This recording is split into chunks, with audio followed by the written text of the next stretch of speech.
নাটোর সাতনি সুপুর নিবাসী মোহাম্মদ আতাউর রহমানের ছেলে আমিনুল ইসলাম 6 লক্ষ টাকা দিলমোহর দান করিয়া নগদ দিয়া তোমাকে শাদী করতে আসিয়াছে।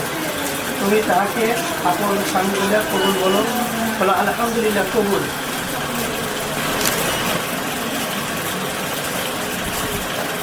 হ্যাঁ, শুনছেন? মোহাম্মদ হানিফ মির্ধার প্রথম কন্যা মুসাম্মাদ রজনী আক্তার 6 লক্ষ টাকা দেলমোহর বুঝিয়া পাইয়া আমিনুল ইসলামকে আপন স্বামী বলে স্বীকার করিয়াছে। আপনি তাহাকে স্ত্রী বলে কবুল করেন। বলেন আলহামদুলিল্লাহ কবুল। সাক্ষীগণ শুনছেন?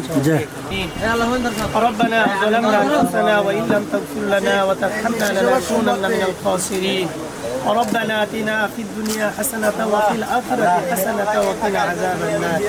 আয় আল্লাহ তাআলা রব্বুল আলামিন, এই মুহূর্তে তোমার একটা বান্দা এবং বান্দীকে আল্লাহ বিবাহকে পড়াইয়া দেওয়া হইল। মেহেরবানি করি আল্লাহ তুমি এদের দানপত্র জীবন মাইকে সুখময় করিয়ে দিও আল্লাহ।